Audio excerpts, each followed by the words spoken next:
Oke guys, Assalamualaikum warahmatullahi wabarakatuh. Welcome back to my channel. Apa kabar kalian semua seluruh subscriber setia yang hari ini masih tetap memberikan support dan dukungannya terhadap channel ini. Terima kasih banyak untuk kalian yang mungkin sudah menekan tombol subscribe dan tanda loncengnya. Mudah-mudahan semua kebaikan kalian hari ini akan digantikan dengan kelimpahan rahmat dan rezeki yang lebih banyak lagi. Amin ya robbal alamin. Oke, hari ini kita masih berkutat pada masalah yang sama, yaitu aplikasi pinjaman uang online. Dan kebetulan mungkin teman-teman yang lain belum punya uang dan belum punya kesempatan untuk melakukan pelunasan di semua aplikasi pinjol. Dan hari ini mungkin sedang gundah gulana. Orang yang dalam masalah seperti ini biasanya selalu merasa sendirian dan butuh didengarkan. Jadi, aku pengen mengingatkan kalian untuk yang belum jujur pada orang-orang yang ada di sekeliling kalian. Mulai besok hari kalian harus mulai untuk jujur. Biasanya sih ini banyak pada ibu-ibu ya. Ibu-ibu yang mungkin hari ini sedang gali lubang tutup lubang. Atau mungkin hanya untuk gaya-gayaan. Tapi gue yakin 99,99% subscriber gue yang terlibat dengan pinjol itu bukan karena gaya-gayaan. Gue yakin itu. Jadi untuk ibu-ibu yang hari ini mungkin belum jujur dengan pasangannya, dengan orang tua dan orang-orang yang ada di sekeliling kita, aku pengen mengingatkan kalian untuk segera jujur dan lebih terbuka. Jadi hilangkan semua rasa gengsi dan malu-malu hari ini. Karena ketika beban ini kalian pikul sendirian, maka semuanya akan terasa berat. Tapi salah satu solusi yang paling jitu saat ini adalah ketika kalian bisa menyampaikan rasa keluh kesah kalian, rasa gelisah kalian yang terkait dengan masalah pinjol ini dengan orang-orang terdekat kalian. Itu hal yang paling terpenting untuk bisa membantu psikologis kejiwaan kalian. Itu langkah yang pertama. Dan yang kedua, berpikirlah secara positif dan tidak panik berlebihan. Hari ini banyak teman-teman kita yang mengambil dan melakukan langkah-langkah yang salah. Apa sih langkah-langkah yang salah ketika kita terjebak dengan masalah aplikasi pinjol ini? Salah satunya itu adalah gali lubang tutup lubang. Hari ini kita selalu berusaha untuk menyelesaikan masalah dengan masalah yang baru. Itu salah. Jadi solusinya apa, Bang? Stop bayar aplikasi pinjol. Stop bayar aplikasi pinjol, ya. Ingat kata-kata ini, stop bayar aplikasi pinjol. Loh, jadi kita nggak bayar utang, Mak? Bayar, ntar kita juga selesaikan semua permasalahan yang ada hari ini. Kita stop dulu pembayaran sampai nanti kawan-kawan memang benar-benar sudah kuat, memang benar-benar sudah stabil keuangannya, baru kita selesaikan semua permasalahan yang ada hari ini. Jadi jangan lagi mencari solusi dengan cara mencari masalah yang baru ya. Ini tidak akan selesai. Malahan kita akan tambah pusing karena kita bakal diteleponin dengan ratusan nomor-nomor baru yang tidak kita kenal. Dan kalian harus paham cara main aplikasi pinjol. Mau yang legal, mau yang ilegal ya. Mereka pasti akan mendesak kita untuk menyelesaikan semua permasalahan yang ada hari ini dengan berbagai macam cara. Mereka akan ingatkan ya, kalau diingat-ingat ya, cara mereka bekerja itu 2 atau 3 hari sebelum jatuh tempo mereka sudah mulai mengingatkan. Dan biasanya debitur yang belum mampu melakukan pembayaran akan mulai panik. Apalagi yang baru-baru terjun di aplikasi pinjol atau mungkin produk-produk pembiayaan yang lain. 2-3 hari sebelum jatuh tempo mereka akan ingatkan baik melalui via telepon atau mungkin pesan WhatsApp atau mungkin SMS. Dan 2-3 hari sebelum jatuh tempo kita bakal disuruh mencari solusi. Bahkan pada saat tanggal jatuh tempo mereka akan menyuruh kita untuk mencari dana talangan dengan cara apapun. Mungkin ada yang punya pengalaman ketika sudah tanggal jatuh tempo disuruh gadaikan barang, disuruh jual sepeda motor, handphone dan lain sebagainya. Jangan mau. Hari ini kita akan memantapkan hati kita untuk stop bayar aplikasi pinjol. Sampai nanti kita benar-benar mampu dan perekonomian kita benar-benar stabil untuk melakukan pelunasan atas utang-utang yang ada hari ini.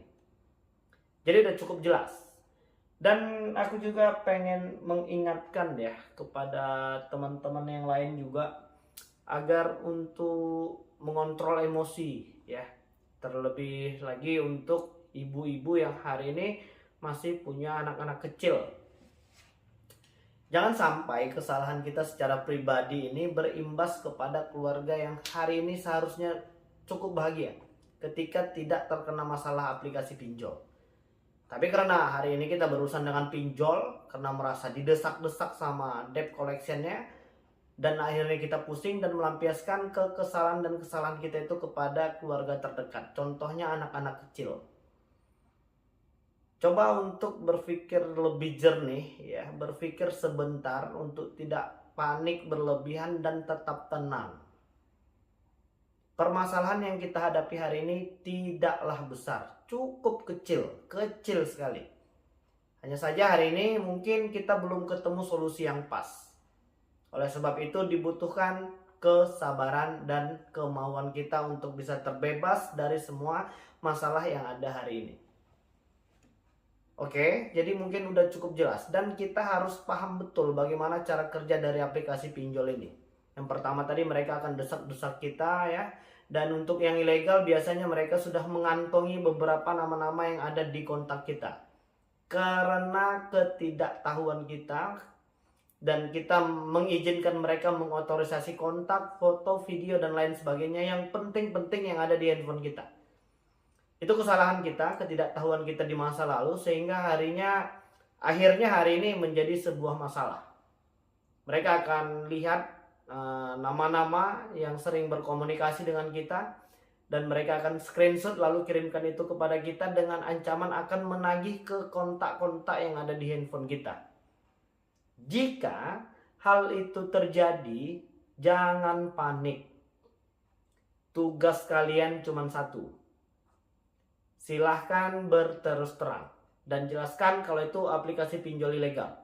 Kalau aplikasi legal ada yang melakukan hal yang seperti itu, mengotorisasi kontak dan mengambil serta menyadap yang ada semua di handphone kita, segera laporkan kepada pihak OJK dan pihak kepolisian. Jadi kalau yang ilegal itu memang mereka tidak punya aturan ya, mereka juga tidak taat, tidak patuh pada peraturan pemerintah hari ini dan melanggar semua ketentuan hukum ITE. Jadi silahkan laporkan. Dan mereka akan mengambil beberapa nama atau kontak-kontak yang ada di handphone kita sebagai bahan ancaman yang katanya akan menagih kepada seluruh kontak-kontak yang ada di handphone. Tugas kalian cuma satu, silahkan untuk berterus terang dan jelaskan sebaik mungkin. Jadi nggak perlu lagi merasa gelisah dan hari ini yang mengalami masalah seperti ini tuh kalian tidak sendirian. Kalian tidak sendirian dan banyak dari teman-teman kita, subscriber kita hari ini sudah berhasil menyelesaikan masalah ini dengan baik. Dan tidak tertutup kemungkinan kalian juga pasti bisa menyelesaikan semua permasalahan yang ada hari ini. Oke, jadi mungkin itulah beberapa informasi yang bisa aku sampaikan kepada kalian pada video kali ini. Dan sepertinya masih banyak yang gelisah apakah debt collector lapangan dari aplikasi pinjol ini ada atau tidak bang ya. Itu pertanyaan yang paling banyak masuk di kolom komentar di video-video kita yang lain. Jadi akan kita bahas untuk lebih lengkapnya lagi di video yang selanjutnya. Dan di video kali ini aku pengen memberikan sedikit kisi-kisi jawaban dari apakah debt collector lapangan dari aplikasi pinjol ada atau tidak. Terserah mau ada atau tidak. Selama mereka datangnya dengan baik, sopan dan santun dan tidak teriak-teriak, kita wajib kooperatif. Silahkan masuk ke dalam rumah. Jangan buat ribut di depan pagar. Dan jangan melakukan intimidasi serta yang namanya yang namanya gontok-gontokan itu udah nggak boleh. Kalian bisa rekam dan laporkan kalau mereka melakukan hal-hal yang seperti itu. Tapi masih banyak juga nih subscriber kita yang masih kepo banget ya. Aplikasi apa aja sih yang mungkin hari ini sudah punya debt collector lapangan? Itu juga pertanyaan yang paling banyak dan yang paling sering masuk ke kita, dan akan kita bahas nanti setelah video berikut ini. Oke, jadi mungkin itu yang bisa aku sampaikan dan mudah-mudahan video ini bermanfaat untuk kita semua. Assalamualaikum warahmatullahi wabarakatuh.